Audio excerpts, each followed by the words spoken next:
여러분, 정말 엄청난 사건이 터졌죠? 바로 베네수엘라의 대통령 니콜라스 마두로가 체포됐다는 소식인데요. 한 나라의 현직 지도자가 다른 나라의 군사작전으로 붙잡힌 이 사건, 전 세계가 그야말로 충격에 빠졌고 곧바로 엄청난 논쟁이 불붙었습니다. 아니, 근데 한 독재자가 잡혔는데 왜 전 세계가 이렇게 둘로 딱 나뉜 걸까요? 한쪽에서는 독재로부터의 해방이라며 환호하는데 다른 한쪽에서는 이건 주권 국가에 대한 명백한 침략행위라면서 격렬하게 비난하고 있거든요. 오늘 이 부분 제대로 한번 파헤쳐 보겠습니다. 자, 그럼 먼저 전 세계 반응부터 한번 살펴볼게요. 미국이 주도한 이번 작전을 두고 정말 극과 극인데 지지하는 쪽이랑 비판하는 쪽 목소리가 어떻게 다른지 한번 보시죠. 먼저 지지하는 쪽, 그러니까 이건 해방이다라고 보는 쪽이죠. 이스라엘 같은 경우엔요, 아예 자유세계의 리더가 한 일이라면서 극찬을 했습니다. 마두로는 불법적인 폭군이고 그가 제거됐으니 이제 베네수엘라 국민들이 민주주의를 되찾길 바란다, 이런 공식 성명을 냈어요. 자, 그런데 완전히 180도 다른 시각이 있습니다. 바로 중국인데요.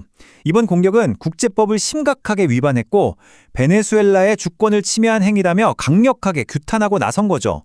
이건 라틴 아메리카의 평화와 안보를 위협하는 무모한 행동이다 라고 보는 겁니다. 그러니까 정리를 해보면 이런 거예요. 한쪽에서는 독재 정권 끝났다, 자유를 위한 해방이다 이러고 있는데 다른 한쪽에서는 말도 안 된다, 이건 주권 침해고 국제법 위반이다 이렇게 맞서고 있는 거죠. 똑같은 사건을 두고 완전히 다른 해석을 내놓고 있는 겁니다. 자, 그럼 이렇게까지 논란이 큰 작전을 감행한 미국은 도대체 어떤 명분을 내세웠을까요? 자기들은 뭐라고 하는지 한번 들어봐야겠죠?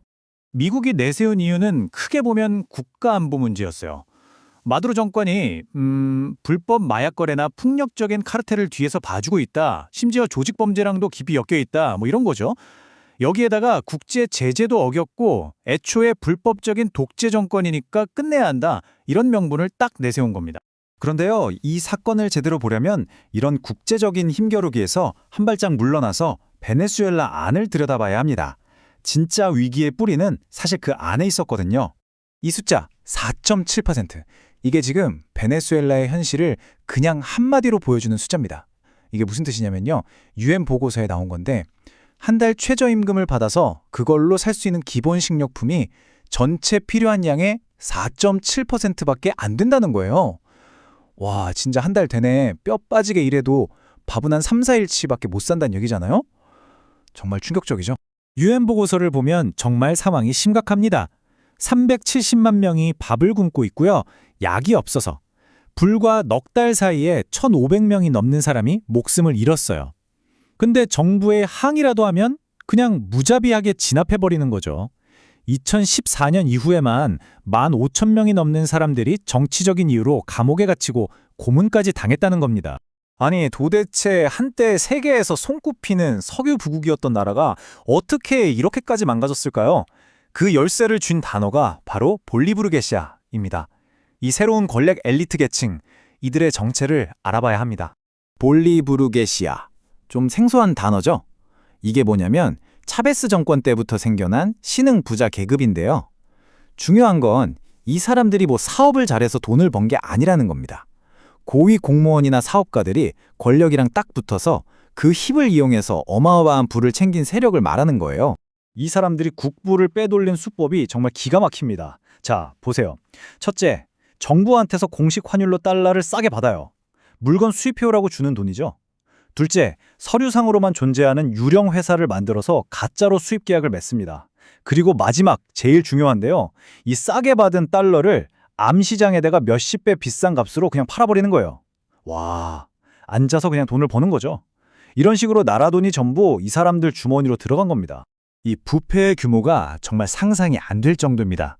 차베스 전 대통령 경호원이었다가 재무장관까지 한 사람이 있는데요. 이 사람이 바로 이 환치기 수법으로 뇌물을 얼마나 받았냐? 무려 10억 달러.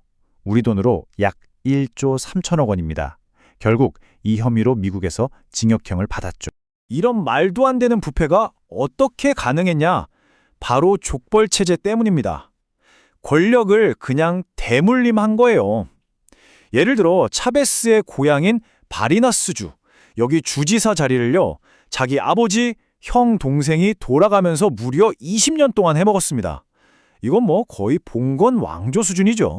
사실 베네수엘라의 이런 비극이 완전히 새로운 이야기는 아닙니다.